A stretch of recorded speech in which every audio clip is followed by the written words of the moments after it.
You're listening to Chillworthy, a podcast where two best friends discuss mysteries, murders, and anything in between for your enjoyment. So if you're ready to hear some chilling and unsettling cases, you're in the right place. Happy listening.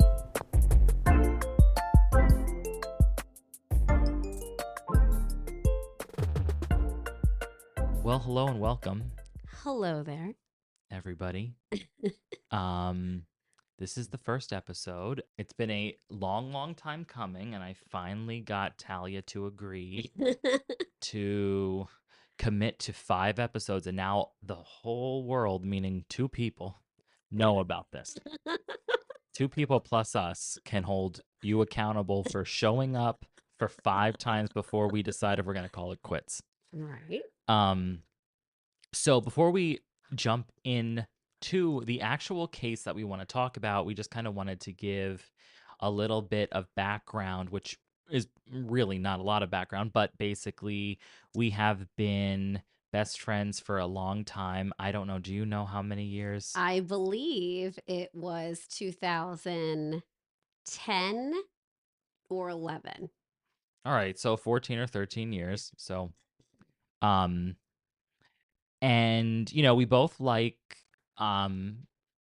creepy or disturbing things. I think we have different tastes in the creepy or disturbing. I tend to go more supernatural.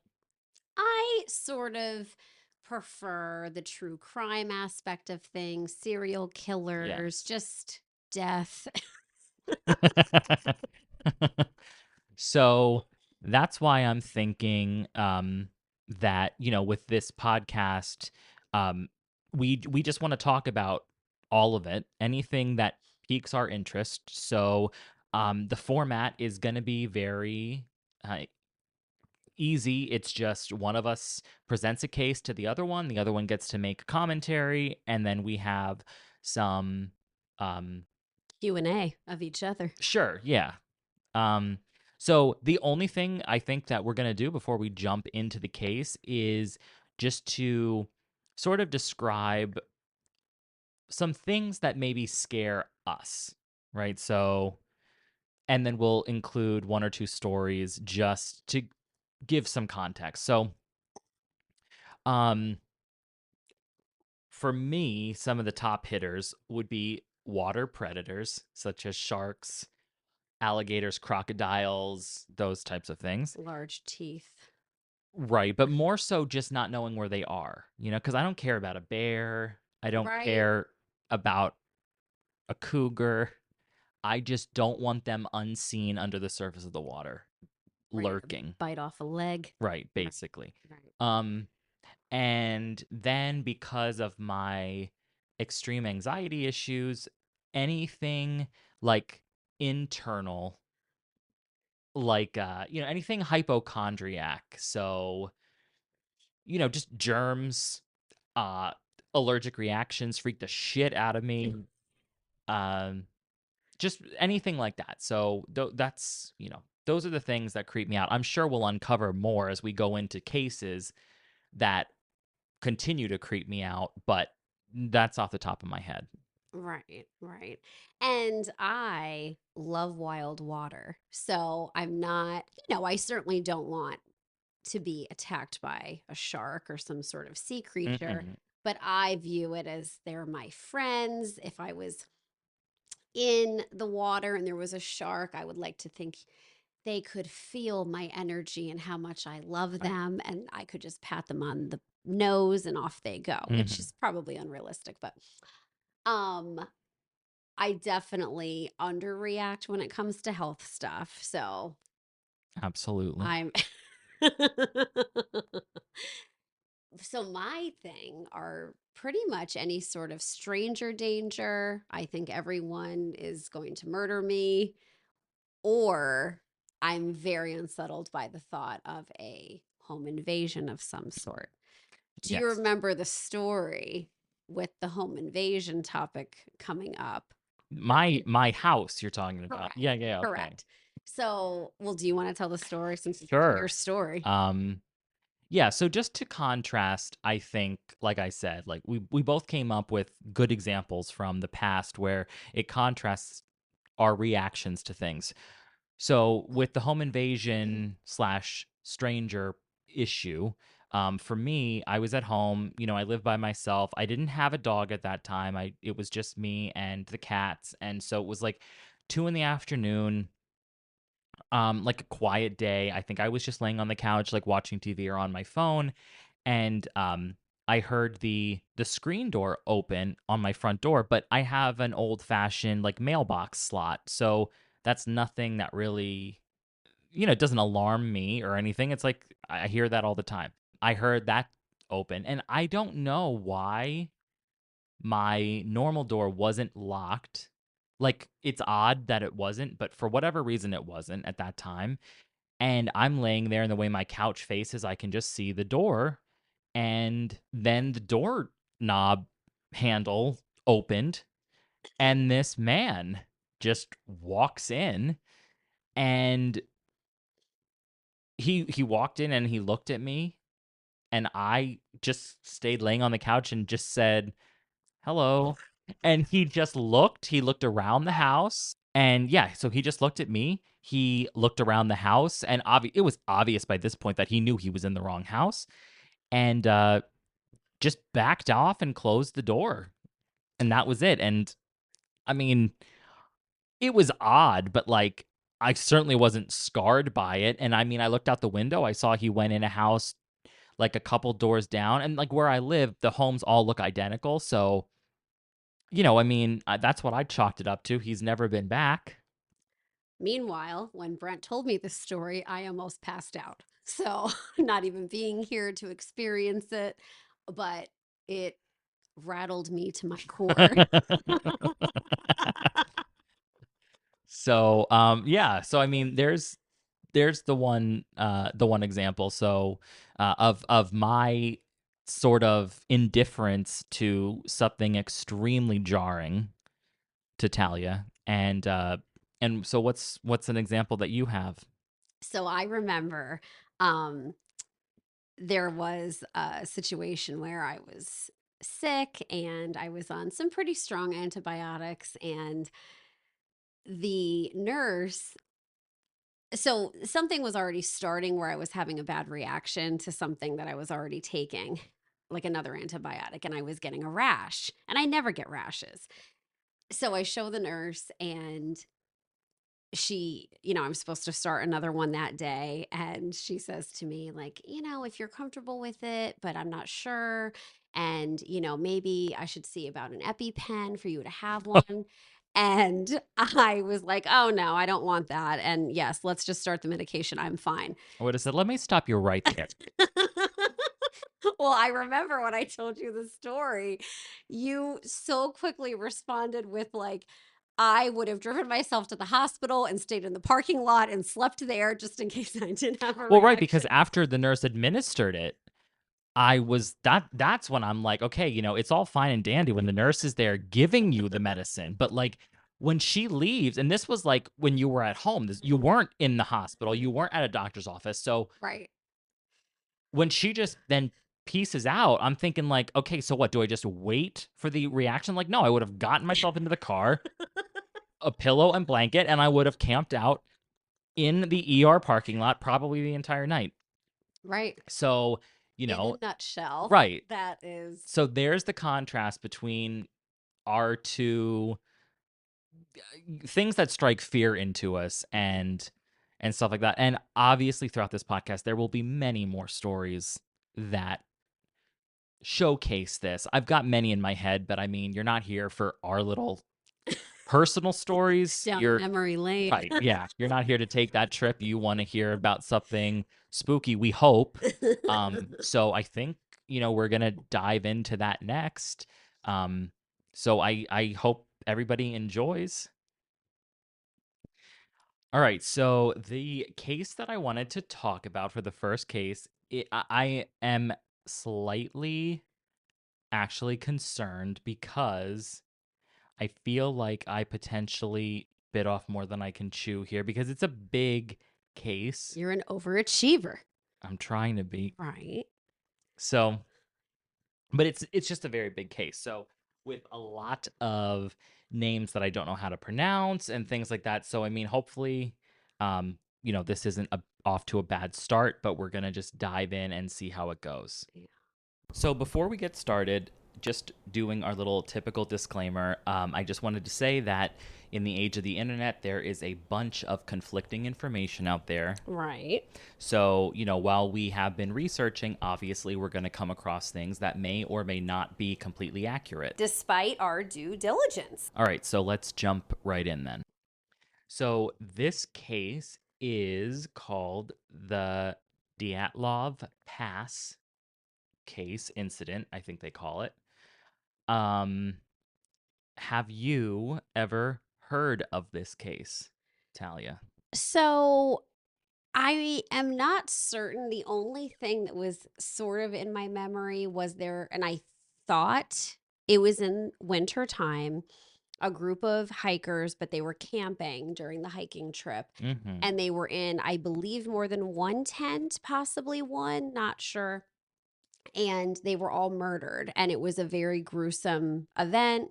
And it was unexplained as to who did this to them, what entity, whatever. And that's like it, which this might not even be the same situation.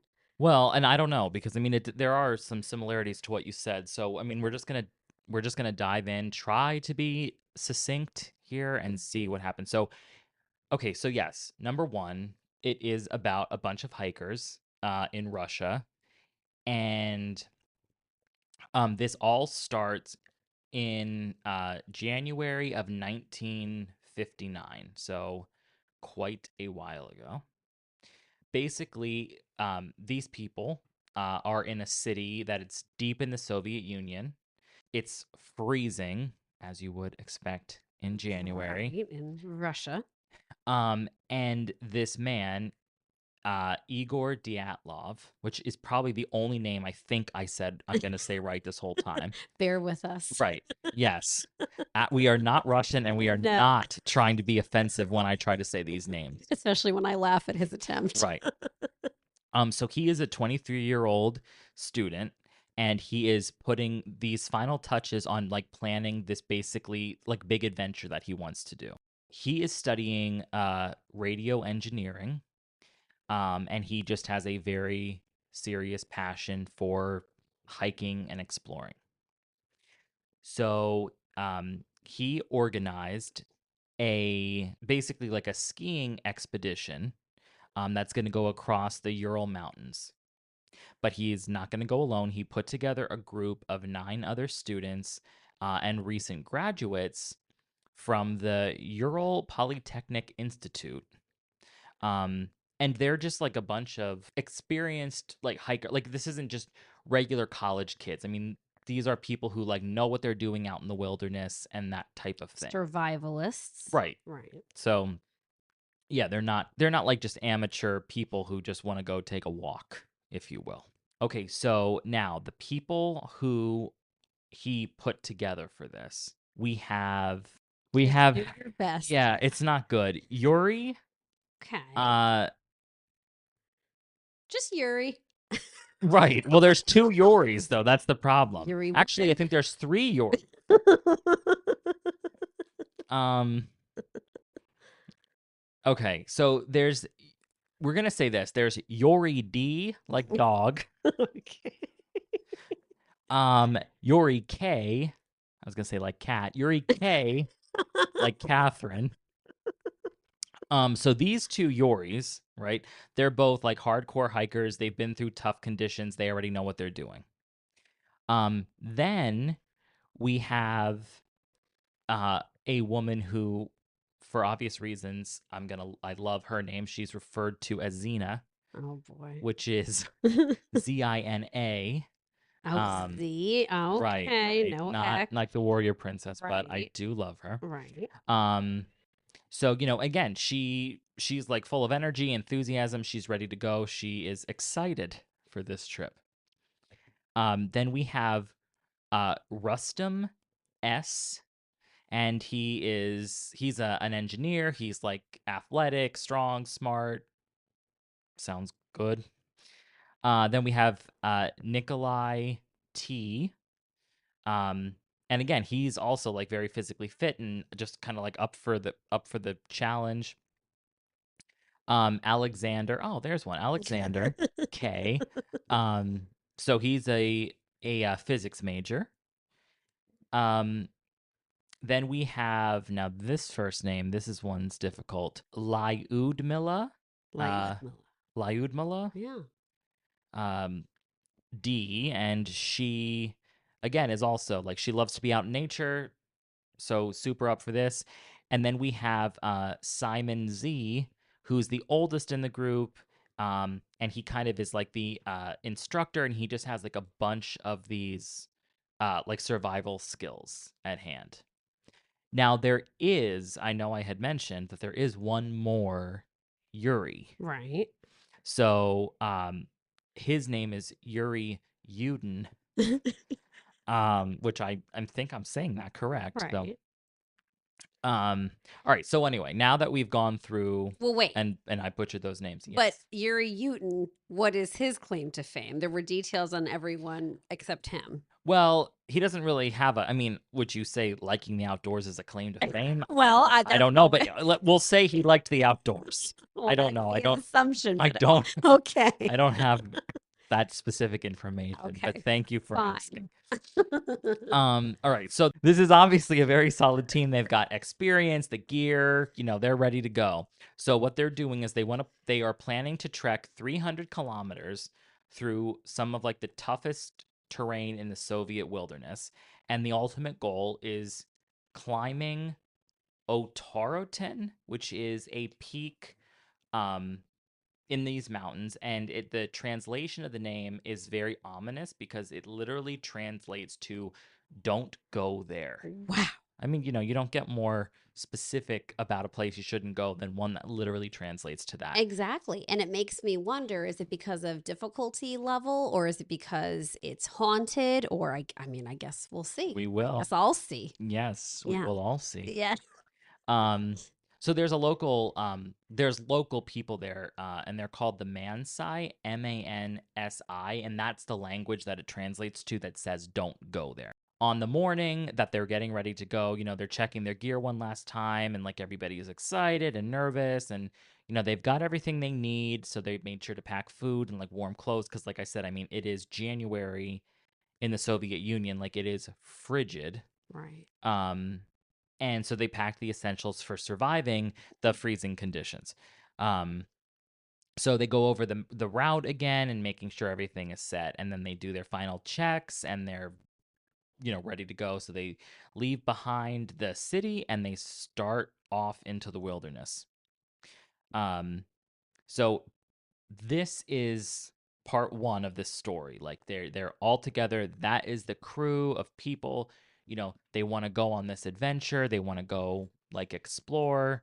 People who know what they're doing. So before I get into more things, what are your thoughts on just setting the scene? Because Talia does like to hike, not in this way, but she does like to be outdoors. Yes, definitely. I love to hike. I love nature. I mean, the terrain sounds like what's striking me about this is the people who are going on this little expedition together. I feel like they know what they're doing, they're experienced, and how I'm imagining the terrain. Plus, like you said, this is winter over there. This isn't just like a spring day, which spring to them is probably still pretty extreme. Mm-hmm. I feel like they really have had to prepare for this and wouldn't enter into this lightly. And I feel like too, so many heads together, they're bringing a lot of experience. Like you would think, famous last words, what could go wrong? But I imagine a lot. Right. So, Quite a bit. right, right. Okay, so now we're going to fast forward to January 27th, 1959. So this is where the group has come to basically the last bit of like civilization in a city called Vishai before they kind of take this deep dive into the wilderness. So Vishai is a small little remote village, and it's pretty much the last place where like you can enjoy any kind of comfort before you are like out there. Um, so January 28th, they set off to start. So they pack up their gear, and again, they double check everything, and spirits are high, and everybody's excited, and they finally start embarking on this adventure that they've been planning for like such a long time now. But just as they are about to get started, the first unexpected thing happens. So, okay, so this is where Yuri comes in. So he's one of the 10 hikers. And basically, what happens is as they're getting ready, he starts feeling really unwell. I guess he like hurt his back and he just basically has to make a very tough decision that he is not going to He continue. backs out. No pun intended. Yes. Um, Certainly not So intended. right. Uh so and I mean he is very disappointed because he was really eager to, to go on this adventure, but like he just can't. His it said that he had health issues, like rheumatism Oh, and congenital heart condition. And like I said, it's just and he was having like pain in his back and whatever. So he made the decision to turn back, which ends up being a fantastic decision for him because none of the others make it back. Spoiler alert. none of them. None of them. Oh, So, Yuri had the right idea. right. Yuri Um Uton. and I have to say that I through reading about this a little bit, um I will say that I think he sort of had some guilt that like Oh, he survivor's didn't go. guilt. Right. And Mhm. just kind of always wondering like what happened to his friends, Ugh, like that kind of thing. So, poor guy. yeah, it is. I mean, it is sad, but um, so anyway, um, he backs out. Um, so now we've got the rest of the group, and they are going out into the snowy wilderness, and they, are saying goodbye to the town. Um, so the rest of the group is also disappointed because like Yuri was very popular, and I mean, he just fit into the group really well, and they really liked him, but they understand. So now it's just the 9 of them pushing forward. So they adjust their packs and they set off, and they're still optimistic. I mean, they're still excited to take on this adventure. So as they continue, everybody's still very optimistic. So that's like the second part where it's like, okay, now they are like legitimately, they've left Yuri behind in the last trace of civilization, and now they are out there in the wilderness. So now we are jumping to February 1st. So by now, the group has been hiking for a few days in some really tough conditions. And the weather is getting worse. Like there's snowstorms, there's high winds.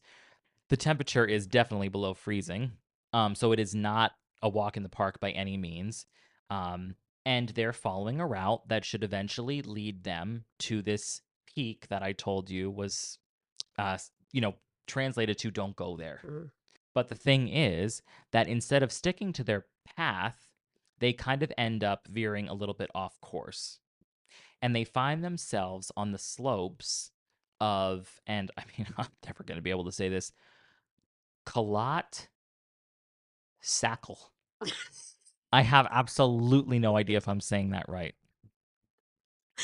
Well, it Um, does not sound appealing. No, That well, it sounds place. even less appealing because there's a translation, or not, maybe not a translation, but a nickname for this place.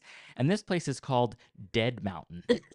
So I don't know. I don't think that this is like that this should be on a tourist brochure anywhere because the names of these places don't sound inviting. No, yeah, Don't these go there, people, Dead Mountain. but they signed up and Well, exactly. off they Yeah, go. they're not tourists. I'm just saying. So Right, right. again, this name comes from the local Mansi people. But again, the group is experienced and they know how to handle themselves, so they keep pushing on. May I stop you Yes. quickly?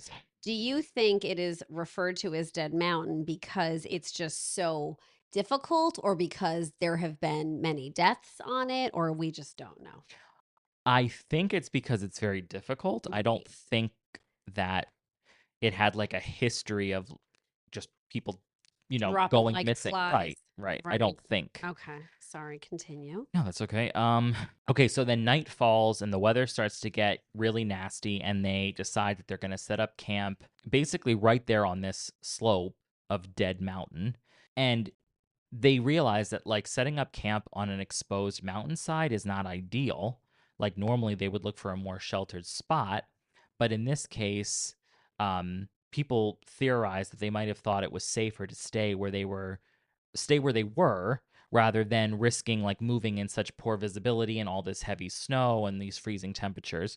And there was also some theory that like picking that place to camp, though it wasn't ideal, might have actually been like a training exercise for some of the lesser experienced members. Because I mean, they were all experienced, but I think some, obviously, the tour, the guy like leading this, he was the most experienced and had like, he was the one that was making all these plans and stuff. So, that was just like a theory floating around as to why they would end up there. So they pitched their tent and they actually were all going to stay in the same tent. Like it was a really large tent. So they get ready and basically, get cozy and, well, I don't know if cozy is the right word, but they try to Cozy as get you can. right. They try to get comfortable, hoping that by morning, the weather will have changed.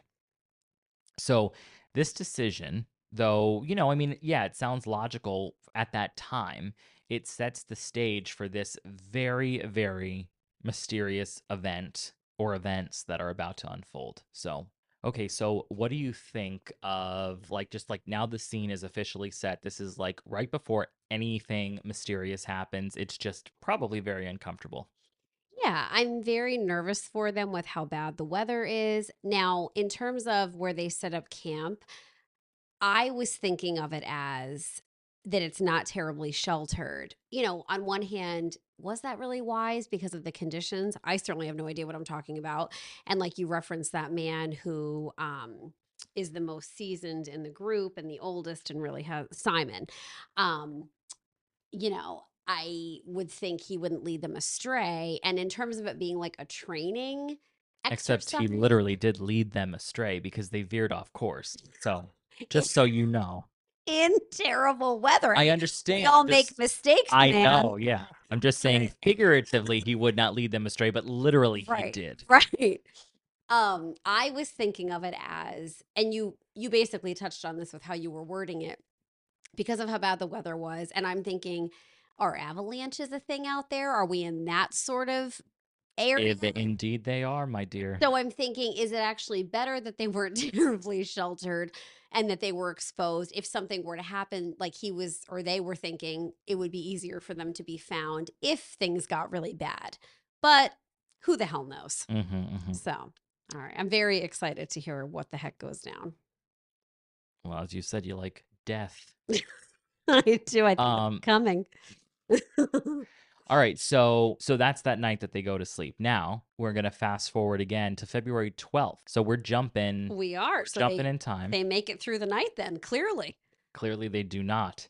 Oh, This would have been the day, well, not clearly, but they do not. This would have been the day that the group was supposed to have returned to that last city, well, last little town they were in before they left civilization, Vishai. I was going to say Voce, but Close enough. So the plan was that they were going to send a telegram then, as soon as they got back, like basically just letting everybody know, like they were safe, they're back, whatever. But February 12th comes and goes, and there's no word from the group, there's no telegram, no communication. So at first, nobody, meaning like the public, like the people who were waiting for them, nobody really panics because when you're in conditions like that, like delays are going to be common. of course. And especially if there's like a storm or something, I mean, yeah, that can push you back a couple of days. So, but the days just keep going by and there's still no news and their families start to worry. And then like this silence just becomes really unsettling and concern just keeps growing after each day keeps going by. So by now, the families know like something has to be wrong. And, this is just a side note, but it's crazy that like back then, I mean, there was no, you weren't doing a GPS, you weren't putting out like a cell phone signal. Like, Hmm. I mean, when you were going out there, you were going out there to survive or not, but you were like stranded. I mean, where you were Absolutely. going, if something happened, it wasn't as easy as sending a text message, or whatever. So When you that's just said, crazy. no, I totally agree. When you were talking about their day of expected return and that they were They were going to send a telegram. I'm thinking this is like present day, and I'm thinking a telegram. How the hell are they going to do that? You can't do that anymore. Oh my gosh. But Oh, yes, you're right. I mean, technology has certainly changed, and there was truly no way for them to get any sort of distress call out no, to no. anyone. Right. I mean, that's why it's like, I mean, obviously now still going into the wilderness, like, yes, you are taking your life into your hands, but oof, you're really taking your life into your hands when you can't call for help. Exactly. Exactly. If you're even alive to call. Right. So, like I said, so now there's this definite growing sense of dread, and the group was supposed to be back, and they just basically have vanished now without a trace. Um, so this is where, now it's like decided, okay, like we got to do something. We have to go look for these people. So now we're jumping. That would have been February 12th. They were supposed to be back. Now we're on February 20th. Yikes. So by this point, it has been over a week since the group was supposed to be back. No word from them. The families are like beside themselves with worry, and the authorities have finally taken action. So there is a search and rescue operation that is officially launched, and it's a mix of volunteers from the actually like the school that they were at, plus there's military personnel. And there's also, which I thought this was like nice, there's also the local people who were the Mansi people, some of the hunters of like in their group, like who knew the area really well, decided that they were also going to help. That was very nice. Yes, They know the land. right. Right. So, the search teams are up against they're up against just the same conditions that these people were. Uh, Oh, good point. right. Deep snow, freezing temperatures, all this rough terrain, but I mean, they are determined that they are going to find some trace of these hikers. And they are out there for days with no luck. And again, like the tension is mounting, and I feel like the anxiety is peaking because I mean, they're just searching and nothing's happening. Yeah, and the more days that go by, for the family, well, for everybody involved in this search effort, I mean, obviously, the more days that pass, the less likely I would Well, imagine right. anyone's going to have survived. And then I think it's also like when you think about it with the search team, it's like, well, when does it become like when do they start to become in danger? Because Absolutely. they're also now out there. I mean, In these you know, conditions. right. Yeah. So, Yeah. okay, so now we are at February 26th, and this is the day where these searchers make a pretty grim discovery. Uh-oh. They come across the group's abandoned campsite on the slopes of Dead Mountain, Ugh. and right away they can see that things do not look good.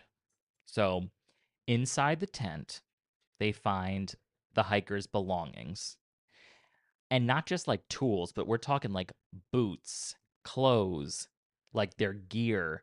So things left behind as if someone chased these people out of their tent in the middle of the night. Like left in a rush. They Right. weren't obviously dressing for the elements No, before they exited right. the Which tent. is something obviously an experienced person would never be doing. Exactly. So it's very strange. It's kind of eerie because they're thinking, well, why would they abandon their shelter? And not to mention like abandon the protection that they had against these brutal elements. So the searchers cannot make any sense of it, and from this point, the mystery only deepens. So, as they process this scene, the searchers realize that they're dealing with something way more complicated than just a simple hiking accident. Because there's the damaged tent and the left behind gear, and what they think is, like I said, it was some type of unexpected emergency, but they can't figure out what kind of emergency would drive these 9 experienced hikers basically to just leave their tent. So early on uh, in this investigation, they saw that the tent was cut, and some of these people had a theory that somebody attacked them in the middle of the night, and instantly the finger got pointed at the local people, the Mansi people, um, because just they were thinking, well, like maybe these people weren't happy that they went to Dead Mountain, like they're not welcome there. whatever. And I bring this up specifically right now because, like I said, when you look at this scene and it looks like these hikers abandoned the place and the tent is cut. It stands to reason one might think, well, somebody attacked them. However, they did forensic evidence on the tent, and the tent was cut from the inside. I just wrote that question to You ask you. did. I wrote it. So there goes that theory. Like, Impressive for the forensic um team. right, back in the 50s to Hmm. even be able to deduce that. I mean, that's most Good impressive. deduction on their end. Um, So anyway, it's just like I said, they just have no idea now, like what could have happened. So now we're moving into late February.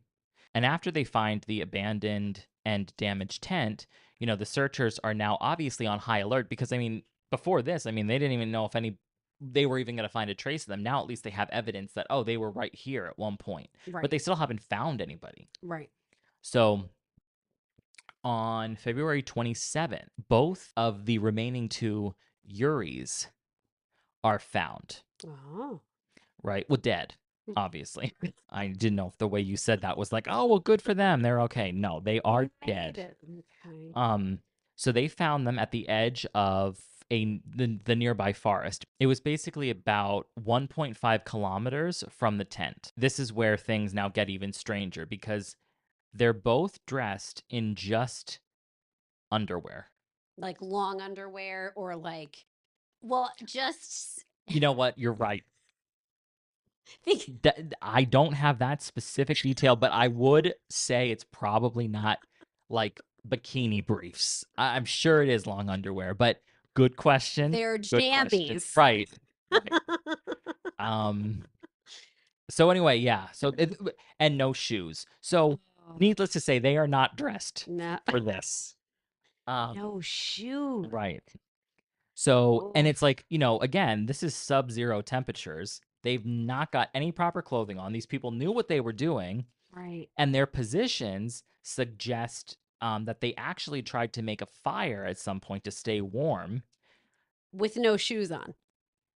Well, you don't need shoes to make a fire, but yeah, yes. But like my question is, they think the two Uris got out of the tent, went to the edge of the forest. Now they're stuck there. They tried to make a fire, or the group most likely tried to make a fire before they all most No, I likely think it was perished. just those two. Oh, okay. I think it was just it makes it seem like after they left the tent and they sort of were like out, exposed now and stuff that these two people were specifically together and tried to make a fire, to I guess survive. I mean, I don't know what else you'd call it, but Right, right.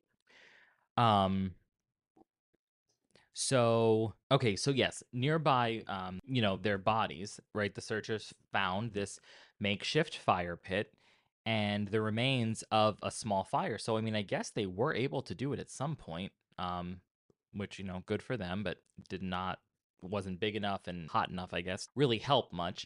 Um, so they noticed that branches from the surrounding trees were broken up to about 5 meters high, suggesting that somebody had like climbed it. So they're not sure if somebody was like, if one of those two were looking for the tent, or maybe something was chasing them and they wanted to get away from it. But the searchers also noted that both of the men's hands were very badly damaged, like skin and flesh were torn. So indicating that they were probably trying to climb this tree in a very like desperate attempt to survive, which is sad. Oh, it sounds terrifying. And that's what I was going to ask you with the fire part.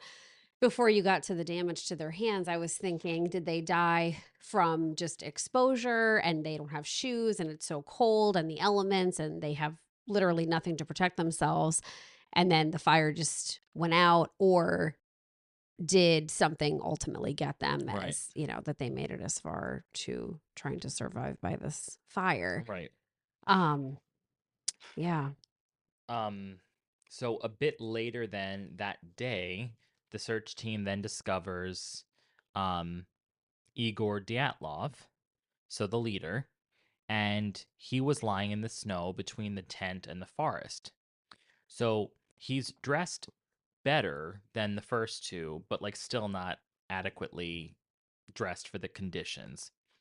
And the way he was positioned suggests that he was heading back to the tent when he basically like collapsed. So then next after him, they find Xena, who was also facing the tent, and she's also definitely not dressed for this, and she shows signs of hypothermia. Okay. So then we have Rustum, who's found next, and he's also again between the tent and the forest, and he has a small fracture in his skull, but it isn't immediately clear if the injury actually like contributed to his death or not. And again, just like the others, he's definitely not adequately dressed, and his posture again suggests that he was also trying to get back to the tent. And I mean, I've heard this before, but and it talks about this, but like the state of the the way they were dressed is obviously a critical detail because they usually explain this type of phenomenon with something called paradoxal undressing, which basically in severe hypothermia, you start to feel burning warmth and then you start to get confused and you basically start stripping off your clothes, which only accelerates death. Right. But the thing is, and this is just me just thinking this out loud, but like they also mentioned though that these people were like they left their tent in a state of Like panic. emergency. Right. Right. So I mean, when you're out during like doing this kind of stuff, I mean, are you sleeping completely bundled up in all of those clothes, or are you, I mean, they were all in a tent together, so I'm thinking like there was body heat plus I'm assuming sleeping bags and stuff like that. So like what if that was just what they wore at night and they weren't suffering from hypothermia at that point? Like they weren't undressing, they were just literally running out because they had to for whatever reason. Like I don't know. Did you ever watch the show Alone? It's a reality show. No. Ashley and I are obsessed with it, and it takes place in different areas each season, and but it's like the Arctic, and it starts off in usually spring. No, that's not true. It must start off in fall. And things are mild, chilly, but Hmm. they don't have to have a super heavy coat on necessarily. But we follow these people through winter. That's like when it really gets difficult, and that's kind of the whole point. To see how they do. And they have to make their own shelters, which are out of trees. Sometimes people don't go that far into it, which those people usually don't do very well on the show, when they have just kind of like a base and then they have a tarp that they lay across it. But they do survive that way, but Yeah. it's obviously more exposed to the elements. But so my only reference point is this show in these sorts of conditions, and there is bad weather sometimes, and they usually have their hats on because there's no team out there recording them. They're recording themselves. Okay. They do everything themselves.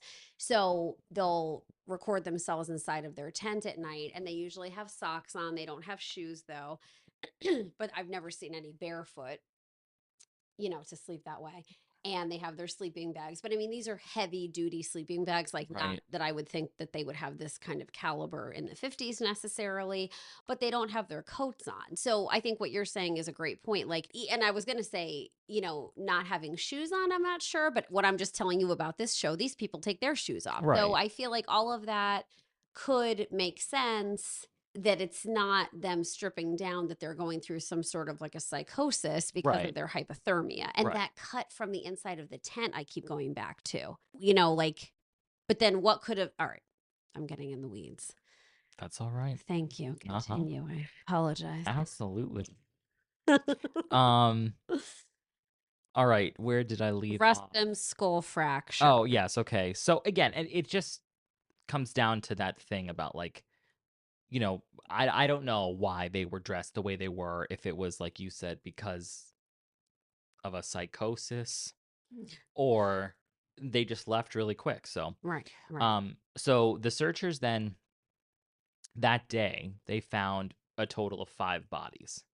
So that was like group 1, we'll call them.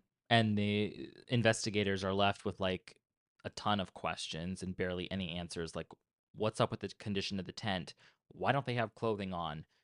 What are these injuries about? All the positions of these people suggest that like something terrified these hikers enough to make them cut themselves out of their own shelter in the middle of the night and just run. So anyway, so as the search continues, now it's like spring, so they're thinking they are going to start finding the remaining four members probably in worse shape than the original group, because now it's like starting to thaw and they're not kind of like maybe as preserved as the original people. So now we are in March, of still 1959, obviously. Um, so the search for the remaining four hikers continues as the snow starts to melt. And on March 5th, the searchers finally discover a pretty significant clue. So there's this like den or kind of shelter made from branches and clothing, suggesting that the missing hikers tried to survive after fleeing the tent. But it isn't actually until May, as the snow like it just continues and continues to melt, that they find the remaining four hikers together. So that's Ludmila, Simon, Nikolai, and Alexander. So they are together, right? And their bodies are found in a ravine about 75 meters away from the cedar tree where the first two Uris were found. Mm. And this location is like deeper into the woods, suggesting that they tried to create a more sheltered spot to survive these really bad conditions. Now, with these bodies, this is again more strange when it comes to the conditions of these bodies, because these injuries are definitely not consistent with just like, oh, it was hypothermia. So here are the details on these four people. So we've got Ludmila, and she has severe internal injuries. Oh, So she's got multiple broken ribs, a significant hemorrhage in her head. Oh, no, I'm sorry. In her heart, a significant oh. hemorrhage in her heart. But what's really, really disturbing is that, and this is the part that always sticks out to me. What is very disturbing about her is that she's missing her tongue, her eyes, part of her lips, and some of her facial tissue. This is definitely the case. When you asked me when it started, are you familiar with this case? Oh, The okay. missing, what did you say? Oh, tongue. Tongue. Tongue and eyes were the things like, I don't clearly know a lot about this case, but this is the one I was Yeah. thinking. So her injuries are so severe that the investigators describe them as similar to those sustained when somebody is in a high-speed car crash. Goodness gracious. That's another trigger for Talia. She does not like car crashes at all. Car accident. Car accident. Car accident is what she yells. So anyway, there's no external trauma though that would explain like these really crazy injuries. So then we have Simon, um, and like the first person now, he also has multiple broken ribs on the right side of his body, and he also has like severe internal injuries, but he doesn't have any external injuries. Um, and he is found wearing Ludmila's jacket, like a fur coat and a hat.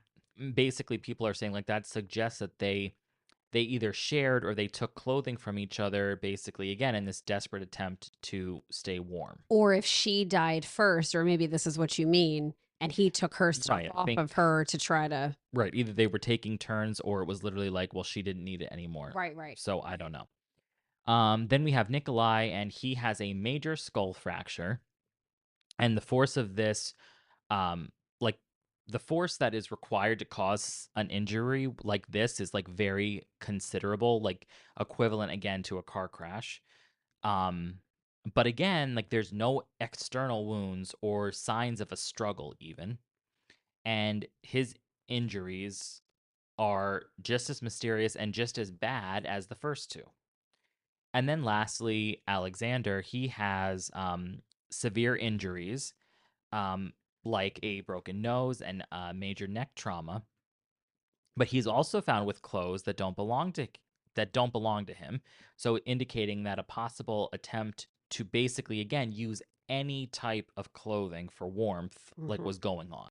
What's interesting about this is that these four bodies in group 2 are dressed considerably more warm than the first group. Like, so this is suggesting that they took clothing from the deceased or the injured as they started to just continue to pass away, I guess. Right. And this detail indicates that they must have survived longer than group 1 and made more efforts to endure this like the freezing winter conditions. Right. However, like these presence of all these internal injuries and without external trauma was just really baffling to these investigators. And medical examiners couldn't just explain, how this happened with natural forces, I guess. Right. And again, the thing that stands out or just stays in my mind is it says, like one of the most chilling aspects of this is the missing soft tissue on the first victim's face. And I mean, you could speculate that like this happened because of like scavenging animals and stuff. Um, but it wasn't a very long time frame and nobody else was missing any of those things. Like, Only her. right. Was it Luca? Just her. Yeah. Yes. Yeah. I don't know. I mean, if it, because I'm picturing things like, crows and ravens and like like scavenge. Well, like it said, scavengers like picking things, but why would they only? I mean, if they all died in the same area Right. and the same time of year, it wasn't like one was buried really deep and the others were up higher. So I don't know. I just find that odd. Definitely. Um.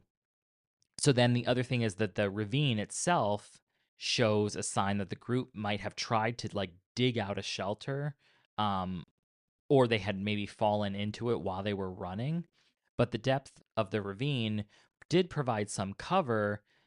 It's just still extremely unclear as to how they actually got these injuries. So the discovery of these bodies adds another like big layer of mystery to the Dyatlov Pass incident. Because it's not just, oh, they died, but it's the manner in which they were found, and that the injuries were basically like defying simple explanations.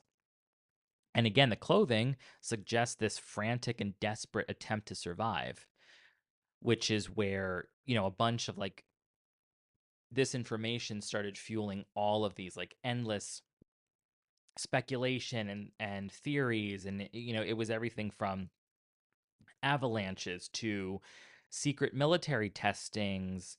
And then, of course, they continued on into like paranormal, Right. you know, theories or whatever. So, Right. so before I go on, what's your theory? Actually, I'd love to hear. Well, I mean, and you did bring up avalanches. I mean, I will give you credit. You brought up avalanches in the beginning. Thank you. I don't think that's what happened though. Fine. I am not the one of the two of us that leans towards paranormal activity. I definitely believe in the paranormal, not all branches of it, if you will. And I think some are just harder for me to wrap my mind around. Um, but this sounds to me, the description of the injuries being consistent with the velocity basically of a car accident. There were no machines out there with them that even, I mean, unless a bear relay raced into them. You know what I mean? Like even a huge animal. You got me there. So I feel like this does sound just consistent with something that doesn't make sense and something that shouldn't really be logical. And that's what I connect with the paranormal Okay. All personally. right. So, what do you think? Well, I have some theories to Oh, okay. discuss, We'll but get to thank you that for asking. surely. If you want to take a look at those links now, the Yeah. first the first link, which I guess I should have done this in the very beginning, but the first link just kind of is like picture of all of them so you can kind of see them Oh, yeah. together. Who's Zenaida? Oh, Xena. Xena, yeah. Yes, that's her full name. Yes. So yeah, Oh, that is the picture of all Igor. of them. Igor. I Jeez. think. Igor. Think. Igor looks like Frank Sinatra. Oh, seeing their pictures, I feel like we're not even in the late 50s. I feel like their pictures just strike me as from a whole other era, like the 1900s. But Okay. who am I? Like early 1900s. Oh, And then if you look at the the next, map. yes. Alrighty. Oh, okay, yeah. So if you look at that, it kind of shows you when you Their scroll down, path. yes, like where the first group was found, where the second group was found, like right here is like where the tent was. Oh, I see. Here's where they were, the first group was like running, Yes, and then yes. these were the other people, the second group. So, This just is kind of like a very little visual helpful. of what was going on. And seeing it in that way, which I mean is what you described, but seeing it like this, it's like such a pattern of kind of like, and I'm not trying to be disrespectful at all or minimizing this, but like dominoes, like this just line of, Oh, yeah. you know, so now riddle me this. Nikolai, Ludmilla, Simon, and Alexander, they were, oh, because they were in the water, the ravine. Okay, okay, Yeah, yeah. I don't think it was water. It was just like, I mean, it looks like water there, but I think it Right, was like a trench, basically. right. Well, you know what? I take back what I'm saying. Oh, you can't. What are you taking back? So, how I just said it looks like almost like a domino effect in terms of when you look at where the bodies were found and it's going right down this path, then this key shows the number, like the victims are numbered and how they were found. One, two, three, four are going up the hill. They're not coming down the hill, which you did touch on that, how it looked as though Xena, Rustum, they were headed back, Yes. Igor to the tent. Right. So, okay. Which is also interesting that those who survived the longest were literally the opposite direction. Well, and Oh, I feel like between groups 1 and 2, whatever got them out of that tent, I feel like they ended up separating into two groups in the panic. And I feel like the first group was like, okay, we can't stay out here. We need to get back. But they just did not make it back to the tent with where all the stuff was. And then the other group, I think they wanted to like immediately try to find some type. I know the first group also tried to make a fire, but I feel like the second group tried to find a little bit more of like a sheltered area. I want to say like maybe to like recollect themselves or something before they would probably attempt to go back. I don't know, but agreed. And I'm wondering too, the group one that were headed back towards the tent, what did they come across on that route? I mean, the second group obviously had much more severe injuries. Now, what about, I'm thinking in terms of this car accident reference. Could, I suppose not, could the last four in group two have fallen? yeah, I don't know. Yeah. Yeah. Um Yeah. so anyway, there's the visual for you, but Thank you. so then we get to May 1959. So by this point, the searchers have found all the 9 bodies and the investigation is in full swing. But the thing is that the officials who are investigating this basically just conclude that the hikers died due to quote unquote compelling natural force. To a compelling natural force. And I'm sorry, what is a natural force? Right. That's all they said. That's Uh, it. That was the official explanation. So it's like, yeah, what does that even mean? right. Um, so, and the investigators never really clarified. Now, this was back then in 1959. So they suggested that either an avalanche happened, which like is known to happen obviously out there, or a powerful gust of wind, they said. Well, that was Um, some gust. right. Um, so the thing is, though, like, there's not a lot of evidence to support that conclusion. And the one thing when I was like looking this up was that in one of the pictures, because there's actually like there's an entire website where you can see all of this.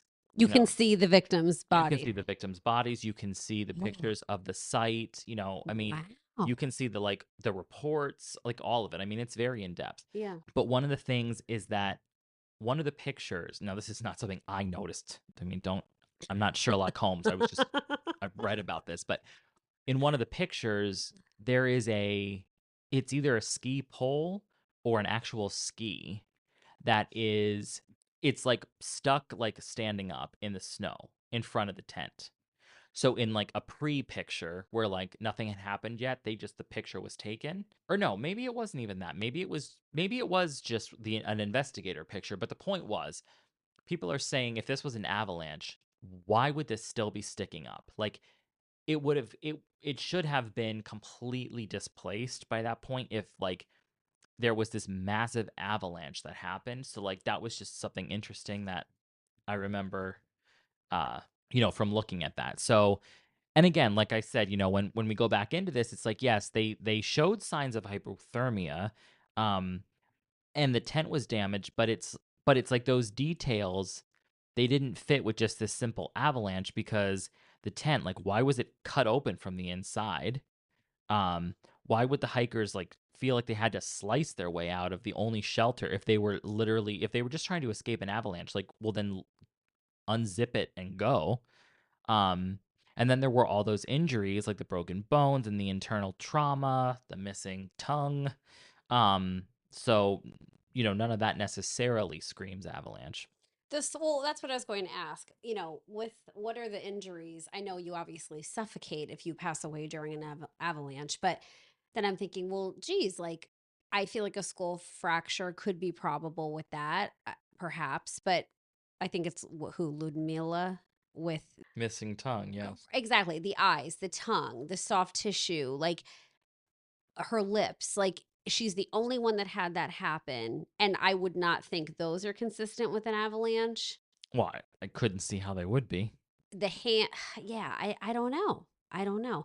The powerful gust of wind, that one is what I think is probably least possible. Well, I think what they meant by that was because I did see this like graphic that was on one website that was showing that there's something called like a which I think I get into this in a little bit, but there's something called like a slab avalanche or something where it's like the snow on the top of really densely packed snow isn't kind of like connected to the densely packed snow. So when something like disturbs that, like if there was a heavy gust of wind and it kind of like shook the entire first layer of snow, it would just like let loose, like how snow would let loose like from a roof, Yes, yeah. or even a car, Hmm. and just like slide down kind of like at the people. So I don't know if that's why they meant some type of like force like that, like a big gust of wind came and like kind of like shook it loose. I don't know. Right. Um so the official investigation after this wraps up pretty quick. The case gets closed with like limited public disclosure and the files get stamped top secret for decades. Why would that I be? do not know. The families are left in the dark. They have tons of questions, basically no answers. And it's basically like the authorities just wanted to sweep this whole thing under the rug and move on. So, with all this lack of transparency combined with these like really bizarre circumstances, obviously there's all of these wild theories and speculation. And like I said in the beginning, it's everything from like government cover ups to aliens get thrown in the mix. Um, and just very limited information, it's easy to see how like those things can just take on they can just take on an energy of their own and just go from there. Oh yeah. Um, so even with all these theories and stuff, I mean, at the end of the day, the Dyatlov Pass, it still remains one of the most like enduring mysteries of the 20th century, and which is why it's, I mean, it's like I said, ever since hearing about it, I have really, really like thought about it a lot. Yeah. Um, they have tons of documentaries about it, and they also have like a not a great movie, like a movie like reenacting Right. it, and like you know You have seen wacky stuff has been on that. it. Yes.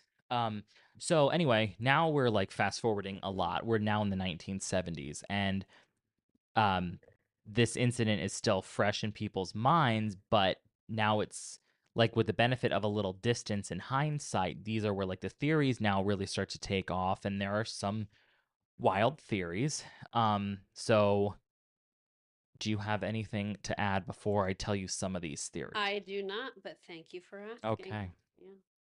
So, one of the most popular theories that really starts to gain traction during this time is that there was an idea that it might have been infrasound induced panic. And this is a phenomenon where low frequency sound waves that can't be heard by the human ear, but some studies suggest it can cause feelings of like unease, uh, anxiety, and even panic, which I should check my home for this. Um, uh, so the theory goes that maybe just like a natural phenomenon like wind passing over the top of these mountains could have created this infrasound, and like it triggered sort of like a mass hysteria among the hikers, um which is why they like felt like they had to get out of their tent immediately. They had to cut themselves out. They weren't going to put their clothes on. They just ran. Right. So I mean, Right. take that as you will. um then, of course, we have the theory of military involvement, where some people speculate that the hikers stumbled onto some kind of like military testing ground, or like a secret weapon site, maybe like an Area 51 type of thing. Yeah.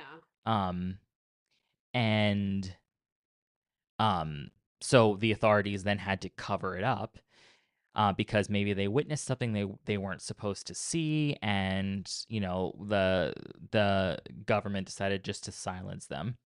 Um, so again, like it's kind of a conspiracy theory, I guess. Um, then of course, we've got the alien abductions and the Yeti attacks. So, as the years go by, the case remains unsolved, and the theories just keep on coming. And there's, with every new piece of evidence or lack thereof, sparks like a whole new fresh wave of speculation. And so now we're in very, very recent times. We're in 2019. Oh, okay. So, after decades of this, the Russian authorities decide they're going to take another look at this. So, with the advancements in technology and new perspectives and stuff, they decide they're going to reopen the case, and they aim to finally uncover the truth behind this. So, after a thorough review of the evidence and stuff, they do actually conclude in 2020 the official explanation is they are sticking with the avalanche theory. So, according to these investigators, they're saying that it's likely that an avalanche struck the campsite, causing the hikers to flee their tent in a state of panic. And in the chaos of this, they become very disoriented, and they separate, and they succumb to hypothermia and the injuries sustained basically just during this frantic attempt to survive. And I guess what you had mentioned earlier, like, I don't know how fast snow travels in an avalanche, but one would think it's pretty fast, That's what I was just thinking. Like, if as they, fast as a car potentially. right, therefore the car accident consistency. However, they're sleeping, allegedly. They're in for the night, they're in their tent. Well, I don't know if they were sleeping. I never said that. Don't put that on me. They were in their tent. They were ready for bed. Yes. And Don't put words in my mouth. even if they weren't sleeping, avalanches have a certain sound. I don't know if I heard it out on the street right now. I would think, oh, there's an avalanche. I mean, we Mm-hmm. shouldn't be getting them here. So there's that. But these people several of them were experienced. I would imagine they know the sound. Mm-hmm. However, they're not looking, like, they're not most likely out of their tent, and would they have time to act? Like, I'm imagining, like, there's an avalanche coming, you're not. I would assume you'd be stuck in your tent buried, Exactly, but exactly. So, I don't know, the force of the avalanche, and back to this car accident thing, I'm thinking, what else could have besides that? But now I want to do research on present day avalanche victims and what is the force of their injuries. mhm. I still go back to Ludmila and her face. I don't Who know about doesn't? this. Right. I mean, So there are skeptics that talk about the avalanche theory and why they don't believe that that was the case, right? So some critics point out that the positions of the bodies don't really align with what you'd expect from an avalanche. Some of the hikers were found relatively far from the tent, suggesting that they probably left like under their own volition rather than being just swept away by an avalanche. right. Another kind of criticism about this is that it's saying that there was a lack of significant snow accumulation. So when they examined the area, it was revealed that there really wasn't a significant amount of snow accumulation around the tent that would typically accompany an avalanche. So like that raises doubts. Yeah. Then of course we have the damage to the tent. So it's like the tent was found collapsed and damaged. Um, but again, they're like, is that really consistent though with an avalanche? Because the tent was cut open from the inside, suggesting that again, a different like sequence of events happened rather than a surprise avalanche. And the first group are all facing back up towards the tent, Hmm. you know. I do. So why would they? That's where the avalanche would have come from. I think they were trying to get back to their tent. I don't think there was an avalanche. Okay.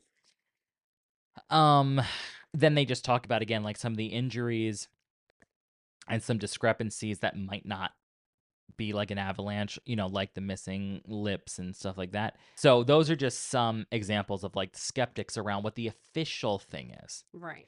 But obviously, before we wrap this up, we can't not talk about some of the more like wild theories. And I mean, my bread and butter will become if ever we can get a Bigfoot or a Yeti involved, like I would love that. Like a guest on the show. What do you mean? No, like in the story. But sure, that as well. Right. Right. So, I mean, that would be oh, now I'd want to be in a car and I'd want to be safe and driving, but I would love Do to you think that I saw a Bigfoot. do you think they would be I don't violent? know. Yeah. Oh, Yeah. violent? No, I don't think. Same. I just have a feeling that, you know, the one thing that when it comes to Bigfoot and Yeti and like the skunk ape in Florida, is that when you hear these people's like testimonies about this, they do have like similarities, but then they're also some of them are also so unique that it's like, how are these people coming up with this? But then of course, nobody ever finds like a dead body or whatever. But then at the same time, I mean, how many times are you out hiking and you come across like a dead bear? I mean, I barely see a dead Excellent squirrel, point. like unless it's on the street, which I hate. But, Terrible. like we're not just finding dead squirrels dropping from trees either. I mean, so I don't know. Dead deer hiking. Eh, Fine. like raccoons. It's just not a thing. And, you know, maybe that's too just when you're out there, nature finds a way. And To dispose of what it needs to. exactly. So maybe it's just a tidy little operation, but I don't know, man. Yeah. We'll have to do just an episode on Bigfoot at some point. But Harry and the anyway, Hendersons. right. So anyway, this is the one theory that I had to do a little bit of research just because I would love it to be the case, even though I'm sure it's not. But some people have suggested that the group might have encountered a Bigfoot or Yeti, of course, as they call them over there, um, during their hike through the mountains. And according to this theory, like the hikers stumbled across maybe the creature's territory and things went south pretty quickly. Um, so these people point to a few things of evidence or what they, I guess, interpret as evidence, like There are actually reports of, and I think it's in some of the photos, but there were reports of like some very strange footprints that were found near the scene of the incident. Some of those are very large, which Could would, be snowshoes. yes, but that's killing my buzz. So, um, and of course, the fact that some of those injuries sustained by the hikers, like they're pretty damn severe. Right. Um, that sounds like, and you did mention, a bear, pummeling you or whatever you said. So I said relay racing. yes, fine. Relay racing into you, yes. So I mean, like I said, as lovely as that would be, I don't think that that is actually the case. But like, how fun. I mean, Um, not the death itself, but just the well, experience right. of No, that meeting. Yes. I didn't mean any of that was fun for them. I just mean like how In fun life. for history to Yeah. say. But Yes. and then like I said, I briefly mentioned about the indigenous people there and how they thought maybe they didn't want them there anymore and stuff. But again, with the tent being cut from the inside, that basically wipes out their theory because it's showing that nobody's coming from outside in. They were leaving. Exactly. And this group of people are people. They're humans. Like they don't have supernatural strength. So Right. I just go That we back. know of. True. True. Uh, I don't know. Random, sort of related, unrelated. Are any of the ancestors? Well, yeah, they must be. If that was in the 50s, the people who were there at the time, I can't think of their name. Not Mus. What is The it? Mansi. Yes, Mansi. Are any of those people still alive? Not that they were, I mean, In the or documentary relevant. that I watched, they were interviewing an elderly woman who said she was 5 at the Oh, time. So, 5.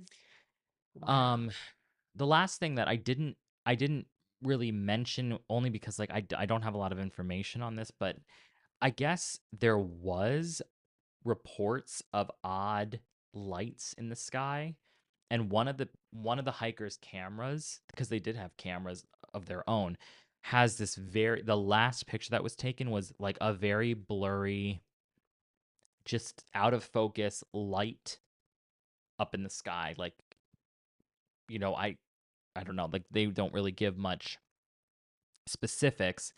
Um, but it just said that these mysterious lights seen in the sky, along with the hiker's strange injuries, um, are odd considering that some of the hikers were found with high levels of radiation, Oh, no, no, no. um, which of course fuels that speculation about, you know, like aliens or whatever. But I also feel like radiation could be government, you know? Good So, point. Good point. um, I was going the alien route in my head when you just said that, but you're well, right.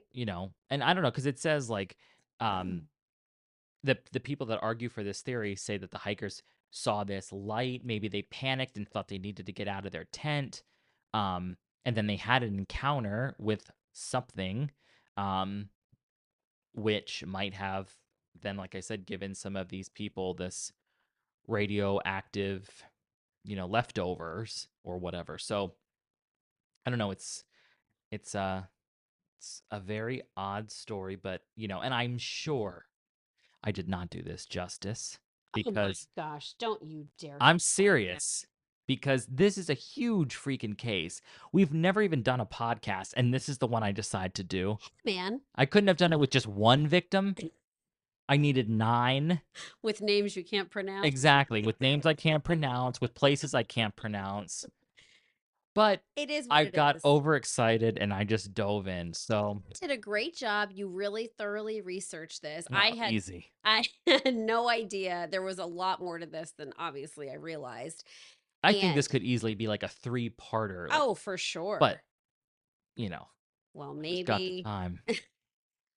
Um, so yeah, I mean, what are your any final thoughts on this before we wrap it up? I feel really badly for the victims. Like, I'm just imagining complete terror in the end.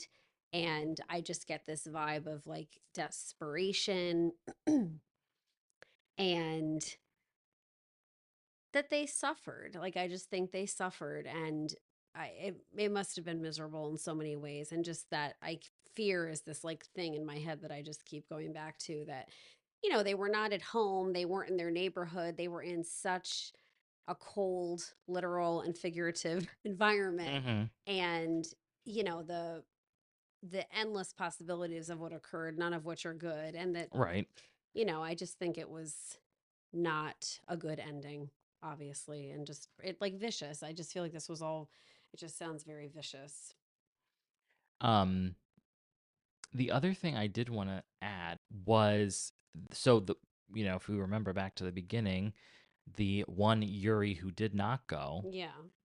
So when I had mentioned about Yuri, he lived quite a long time after that, and when he did eventually pass away, which I want to say was only in 2013, he actually elected to be buried with all these people. They were all buried together Oh my God. somewhere, and I don't remember where, and I wouldn't be able to say it anyway, pronounce it. Yes, it said Yuri Yudin died on the 27th of April, 2013. He was 75 years old 75. from heart disease, and his ashes were buried in this specific cemetery next to the remains of the other members of the group. And which I just think, I mean, very sad, but almost very sweet Oh, that it's he like wanted beautiful. to, be reconnected with his friends because again, at the end of the day, the family as well as him had no idea what happened to these people. So it's like the fact that he kind of like bookends and puts himself back with, because sadly, had he not, well, and I say sadly meaning like he would have been there anyway. If he went on the trip, he would have been buried with these people because obviously he wasn't going to have made it either. So it's like, he would have been buried with them, and then he chose like 50 plus years later to be buried with them. Very sweet. Oh, it is. And I mean, it's very moving, as you're saying, and I think it just shows too the impact obviously this had on him how many decades later, and that is where he wanted to be buried. It just shows, I mean, that connection obviously didn't go away, and that must have been a difficult Mm-hmm. time for him ever since. But That's the first case. well, I think you did an Well, excellent thank job. you. You're welcome. I thought it was fun to discuss Yes, I agree. amongst ourselves Yes. and our two listeners. Yes, you taught us all a lot. So, Thank you. do you have any final thoughts before we wrap up? So, and just in case, for the listeners, what we are going to do then is like the next time it'll be Talia's turn to report her case to me. So it'll be the same kind of format. It's just I get to listen this next time, and may God help us all. I think it's going to be a wild ride. Do you actually, not that I don't want you to tell me what it is, but do you have one that you picked? So I was very solid about two ideas. They were the cases as a child. Did I tell you this that most fascinated me? No. So I'm not going to do that Okay, I was though. gonna say, yeah, do not just ignore what I just asked you not to do. No, I mean, like, I'm legit not going to do either of them. Oh, Yes, okay. yes. Changed gears, but I still don't know what I'm going to do. But I have a general list, and I have to get through that to decide. Okay. So, TBD. I believe it's going to be one from fairly recent. I want to say like early to mid 2000s, about a girl. And that's all I'm going to say. Absolutely. Right. Okay. Yeah. All right. Well, we just want to thank everybody. um, we could probably thank everyone personally at this point. But who knows what can happen. So, Absolutely. Anyway, hope you guys all enjoyed it. It was fun to do, and we will catch you in the next episode. Bye.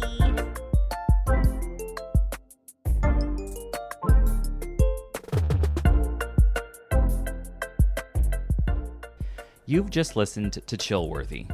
Thank you for joining us on this latest episode.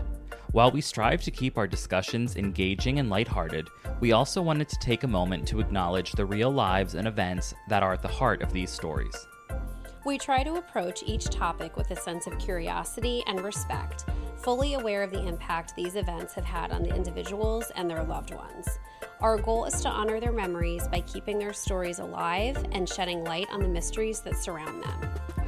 If you enjoyed this episode, please remember to subscribe, rate, and leave a review, and don't forget to join us on the next episode of Chillworthy.